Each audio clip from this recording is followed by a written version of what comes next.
Үнэнийг эрэл хийлэх хамгийн энгийн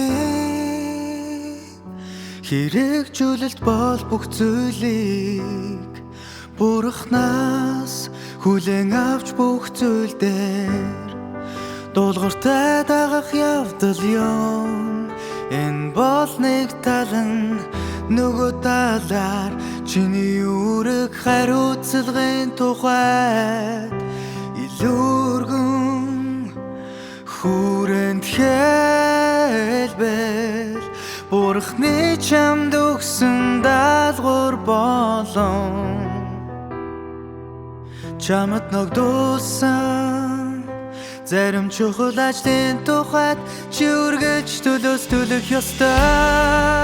Хичнээн хэцүү байсан ч толгой өндөлгүй ажиллах шаардлагатай байсан ч хавчлах тулгарсан ч эсвэл амиа эрсдэл даруулах ёстой бололж гэсэн чи төлөөс харамлалгүй үнэнч байдлаа өргөн барьж өхөн өгтлээ дуулууртай дагах ёстой.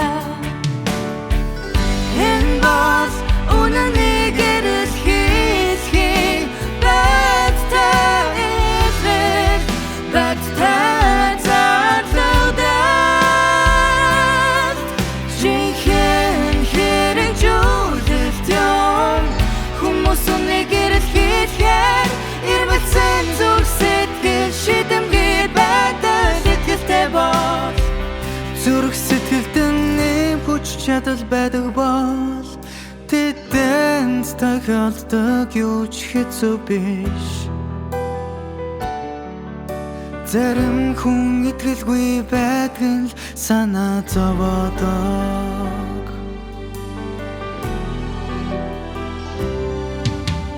Эцсийн дүндээ эцсийн эрен үеийн ажлын энэ үе шатанд хүмүүсийн хэрэгжүүлэх ёстой үнний тал бүрийг Бурхан тодорхой хэлж өгдөг.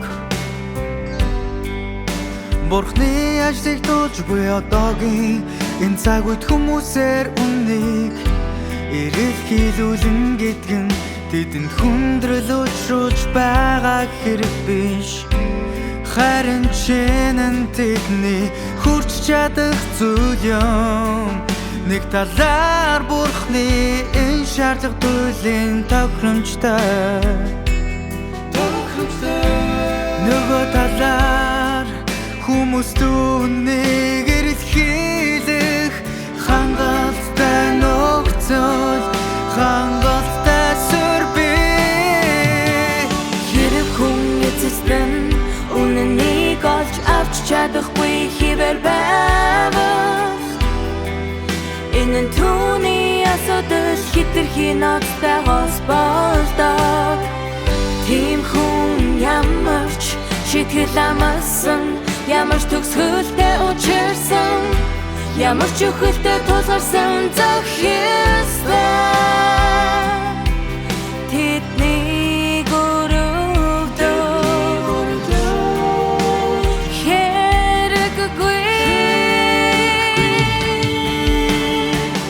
Бурханд хүмүүсийг өрөвдөг энэрх гэх мэт үг гэдэг байдаггүй. Тэрээр өөрийн зан чанар өөрийн тогтоосон хууль дүрм хүмүүс тавьдаг өөрийн шаардлага. Тухайн хүний ямар илрэлтэй байгааг тулгуурлах хүнд байх ёстой. Төгсөглөг шүүж Энэ амьдрал болон ирэх ертөнцийн ямар байхыг тодорхойлдог. Энэ имэл энгийн хичнээн хүн амьдулдаг эсвэл эцэст нь хичнээн хүн устгалдаж шийтгэгдгийг Бурхан тодоггүй. энэ нь танарт юу хэлж байна вэ? Энэ нь Бурхан тодорхой тооны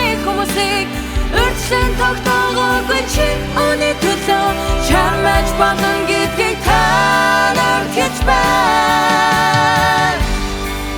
Бурхан одоогийн ярьж ажилдаг. Тэр хүн бүр шүдэр гарахандаж хүн бүр хангалттай боломжтой олдог. Тэр чамд хангалттай боломж хангалттай нэг үсэл мөн орин ажил орин өршөөл хүлээцтэй байдлыг хангалттай хэмжээгээр өгдөг. Тэр хүн бүрд шудраг ханддаг. Хэрэг чи үннийг эрэлхийлж бурхныг дагах замд орсон бол мөн чи хичнээн их зовлон амсаж хичнээн олон бэрхшээлтэй тулгарсаж Үннийг хүлээн авч чаддаг бөгөөд завхарсан зан чанар чинь цэвэрлэгдсэн бол чи аврагдах болно. Хэрв чи бурхны төлөө гэрчлэл хийж стандартад эзэн бүтээгдсэн зүйл стандартад нийцсэн бүх зүйлийн эзэн болж чадвал чи